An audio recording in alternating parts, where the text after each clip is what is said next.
السلام عليكم ورحمة الله وبركاته. ازيكم يا حبايبي؟ عاملين ايه؟ يا رب تكونوا بخير وفي احسن حال. هنعمل النهاردة وصفة سهلة وبسيطة جدا.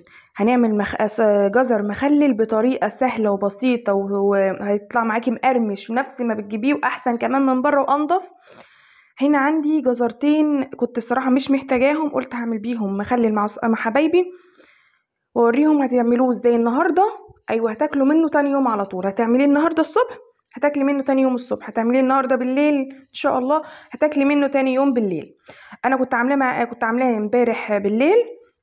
النهارده الصبح بجد كلت منه، لقيته جميل جدا وعادي يعني، جاهز انك تاكلي منه في اي وجبه من تاني يوم. تمام.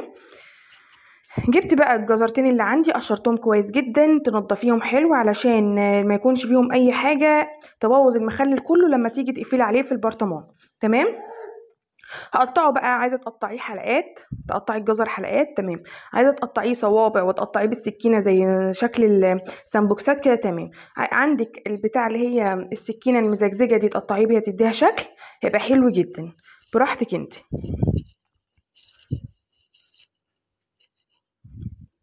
وهكون مجهزه جنبي قرن فلفل حراق، هيديني طعم الميه زي اللي احنا بنجيبها دي، بيكون حراقه شويه. ومنه ان هو الفلفل الحراق بيحافظ لي على المخلل. الفلفل الحراق لما بتحطيه مع اي مخلل، تحطي كده بقى بحاله وترميه، تفتحيه كده نصين وتحطيه كده في ميه المخلل مع المخلل اللي هتعمليه، بيحافظ على المخلل بتاعك وبيخلوش يجراله اي حاجه لو هتسيبيه مده طويله. تمام. بس بجد المخلل ده اسرع مخلل جزر هتاكليه، اسرع مخلل جزر هتاكليه.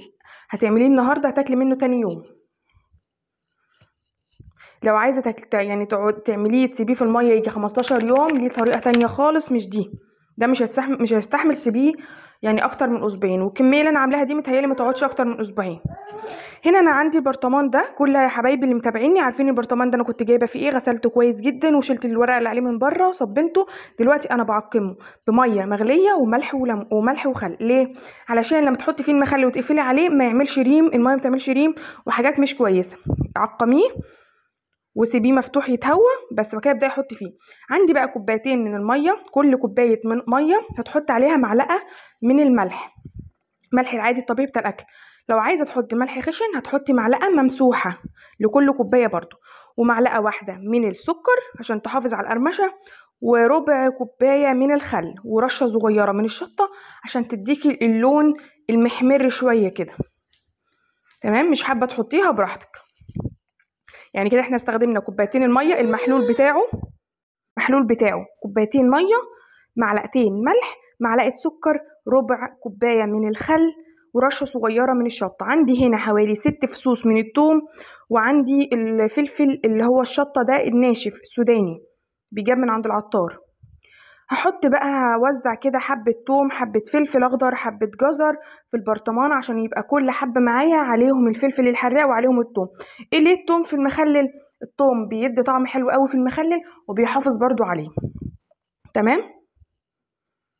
التوم بحاله كده تسيبيه بحاله، عايزه تقطعيه براحتك، بس لما بيكون بحاله بيكون احسن جدا. هنا الميه هي مغليه، وبصي هي الشطه الحمرا دي مش هتديني طعم، هي ما هي الا لون فقط، لون بس. بس الحمد لله انا الجزر عندي كفه البرطمان بالظبط، والميه اللي عملتها كفت برضو بالظبط، ما فاتش منها حاجه. هي كوبايتين على البرطمان الصغير ده. تمام. بصوا شكله متوزع الفلفل ومتوزع اسمه ايه ده، الثوم، شكله جميل جدا. انت هتسيبيه مقلوب، هتعمليه ترجيه كويس وتسيبيه مقلوب علشان يتغطى كله بالميه. لو سبتيه مع دول الحبه اللي فوق على وش البرطمان مش هيجي عليهم ميه مخلل، فمش هتخلله معاكي. قلبيه كده وكل شويه وانت واقفه في المطبخ رجي فيه وخلاص. والسلام عليكم ورحمه الله وبركاته.